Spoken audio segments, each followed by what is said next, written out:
Terminal Dakar Port, un navire brésilien débarque des quantités importantes de sacs de sucre. Les manœuvres rivalisent d'ardeur. Ils sont payés à la tâche et ne soucient guère de ce qui se trame de l'autre côté des cales. Dans la plus grande dextérité, des éléments de l'unité mixte de contrôle des conteneurs et des navires investissent le géant. Une fois sur place, il s'agit en premier lieu de faire un contrôle documentaire auprès du commandant du navire. Donc il s'agira de lui demander un certain nombre de documents, notamment le General Arrangement Plan, le manifeste cargo, le crew list, le crew effective list. Donc une fois tous ces documents demandés, là on se divise en groupes et on procède aux différentes fouilles. Le chef d'unité et les hommes ont pour mission de passer le navire au peigne fin. Le fait de fouiller un navire, ce n'est pas une mince affaire. C'est presque un immeuble renversé.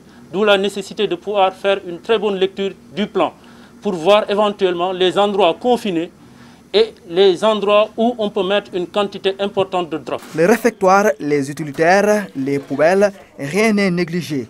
Mais le gros morceau de la fouille est la chambre des machines.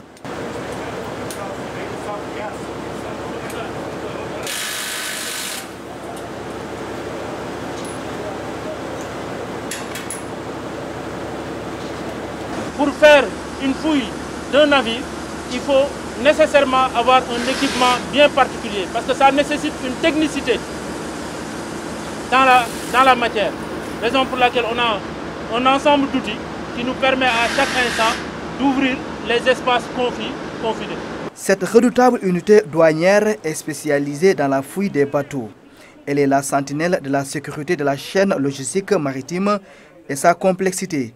Le Sénégal doit à l'UMC les grandes saisies de drogue de 2019 et début 2020. Il faut dire que l'année 2019 a été très riche en termes de résultats. Dans la mesure où nous avons fait beaucoup de saisies de cocaïne. Pour 2019, l'UMCC directement a fait 845 kg de cocaïne. Pour 2020, l'UMCC uniquement a fait 120 kg de cocaïne. Alors nous avons participé aussi à de nombreux dossiers de cocaïne, dont la saisie de 240 kg de cocaïne réalisée par le MOL 1 du port de Dakar et aussi les 750 kg de cocaïne réalisés par la Marine nationale.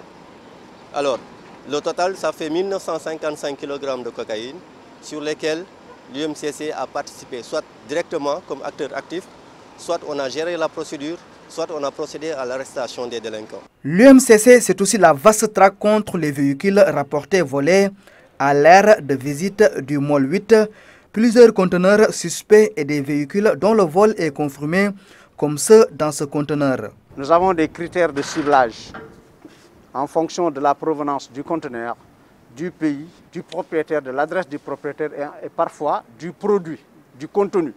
Les gens ont tendance à dire que c'est des effets personnels, ce qui est vague. C'est l'exemple de ce conteneur qu'on a ciblé et au contrôle, lorsqu'on a ouvert le conteneur, il s'est avéré effectivement qu'il contient 3 véhicules volés. Et grâce à nos collaborateurs, Interpol et tout ça, on prend les cartes VIN des véhicules, les numéros de série, on donne ça à Interpol, la police internationale, en tout cas, qui parviennent à nous déterminer si le véhicule est volé ou pas. On a saisi beaucoup de véhicules volés qui viennent d'Europe ou du Canada. On les a interceptés et entre 2019 et 2020, nous sommes à une trentaine de véhicules qui ont été interceptés par mon unité. L'UMCC est placée sous la tutelle de la subdivision des douanes de Dakar Port. Elle est une unité pluridisciplinaire et très douée en renseignement. Nous travaillons sur la base de renseignements. Nous travaillons sur la base d'analyse de risques qu'on actualise en fonction des menaces sur lesquelles le port est confronté. Alors nous travaillons aussi en étroite collaboration avec les autres forces de défense et de sécurité du Sénégal. En l'occurrence, la police, avec l'OCRTIS, avec Interpol, avec la gendarmerie, avec la Marine nationale, avec les autres subdivisions du Sénégal douanières. Alors nous travaillons aussi avec les populations, dans la mesure où nous échangeons des informations et des renseignements, et aussi avec tous les acteurs portuaires, privés comme publics de manière générale. L'unité mixte de contrôle des conteneurs et des navires fait la fierté des douanes sénégalaises. Sur mer, sur terre et en complémentarité avec les autres unités portuaires et maritimes, l'UMCC veille avec célérité sur le balai des navires et conteneurs qui débarquent au port autonome de Dakar. Nous quittons la Grande Eau pour les pistes sinueuses le long des frontières. Ici, un véritable trésor touristique. Le pont de Ndiaoubambali sous surveillance douanière, la brigade mobile de Kaffrine sous embuscade. Un éclaireur, ensuite les contrebandiers et la douane charge. Dans les faits, 2 opérations de cette même nature ont enregistré plusieurs saisies de faux médicaments. La première saisie a été enregistrée le 18 février 2020 à 4 h du matin au cours d'un service de patrouille qui nous a permis de prendre un véhicule Peugeot 504 de type berline qui transportait 1,2 tonne de médicaments contrefaits. Le 1er mars 2020 aussi, suite à un renseignement, nous avons tendu une embuscade dans la localité, ce qui nous a encore permis de prendre 2 véhicules de même marque et de même modèle. Ces opérations de lutte contre l'importation en contrebande de produits prohibés contribuent à la sécurisation des populations, à la sauvegarde de leur santé, à la protection de l'économie nationale et à la défense du pays contre la criminalité transfrontalière organisée. Les collectivités s'en félicitent et s'engagent à porter main forte à la douane.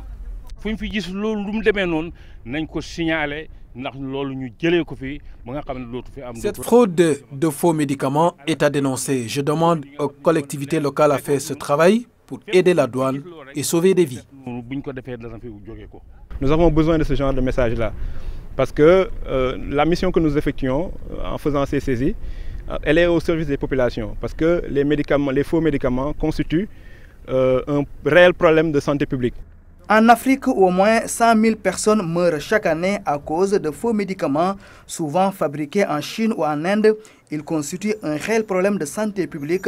Dans la zone centre, le périmètre d'action de la douane continue de barrer la route aux malfaiteurs. En 2 semaines, ils ont fait une saisie de plus de 2,6 tonnes de médicaments, en sus des saisies de chanvre indien que la brigade de Koungheul a fait récemment. Ça montre un peu l'engagement des agents, la nouvelle dynamique que le nouveau chef a su insuffler à la subdivision. Le chiffre d'affaires généré par la contrefaçon est estimé au minimum à 10 ou 15% du marché pharmaceutique mondial, soit 100 à 150 milliards de dollars, voire 200 milliards, et le chiffre ne cesse d'augmenter. À titre d'exemple, nous sommes au mois de février et nous avons fait cette année des saisies de médicaments d'une valeur qui avoisine un peu le milliard de francs CFA. Et nous sommes, la douane est au cœur du dispositif de lutte contre les faux médicaments. Ce que l'OMS appelle produits médicaux de qualité inférieure ou falsifiés a envahi le monde entier. L'argent généré par le trafic de médicaments pèse 10 fois plus que le trafic d'héroïne et malheureusement ces activités illégales sont moins sanctionnées que le trafic de drogue. Le Sénégal va lui vers une criminalisation. Nous sommes membres du Comité national de lutte contre les faux médicaments. Et dans ce comité d'ailleurs, c'est la douane qui occupe la vice-présidence. Dans ce comité-là, la douane apporte son concours dans l'activité réglementaire parce qu'on élabore là-bas une bonne partie de la réglementation. La douane y apporte son expertise. Et sur le terrain également, je crois que l'effort de la douane dans la lutte contre les faux médicaments est un effort qui est visible. Et cette année, nous avons réussi à vraiment faire des saisies records. Région stratégique pour la douane, la zone centre, c'est Fatick, Diourbel, Kaolack et Kaffrine. Justement, Kaffrine, à la subdivision des douanes, les autorités médicales locales sont venues constater de visu ces produits impropres à la consommation saisis. Permettez-moi d'abord de remercier nos partenaires de la douane de nous avoir associés, mais également de les féliciter pour cette prouesse d'avoir saisi un nombre assez important de médicaments dans la région de Kaffrine. Il s'agit de médicaments frauduleux, prohibés, et pour la plupart des médicaments contrefaçon, c'est-à-dire sans principe actif, donc nuisibles à la santé des populations. Dans la même période, une valeur de 330 millions en faux médicaments réalisés à Kédougou et près de 100 millions à Thiès. Le problème est réel car la composition de ces médicaments cause d'énormes dégâts à la société. Si on prend l'exemple de la sildenafil, qui est un stimulant sexuel, ça accélère le rythme cardiaque, ce qui peut augmenter donc les risques cardiovasculaires. Ici, dans la région de Kaffrine, il y a beaucoup de rassemblements comme les Louma. Et c'est dans ces Louma vraiment qu'on vend le plus souvent ces genres de médicaments. Donc le circuit de vente parallèle, c'est surtout dans les Louma. Et dans la région, nous avons beaucoup de Louma. Et pourtant, la zone est à 80% de taux de couverture de médicaments autorisés à la consommation. On dit que l'essentiel des médicaments sont là. Ça, c'est les statistiques de 2019. Souvent, ce qui se passe, c'est que les médicaments traversent toute la zone centre, notamment Kaffrine, peut être redéployé maintenant au niveau national. Kaffrine est un passage obligé, disons, donc, et que les agents mettent en place une stratégie, donc un bon maillage pour souvent traquer et saisir les fraudeurs.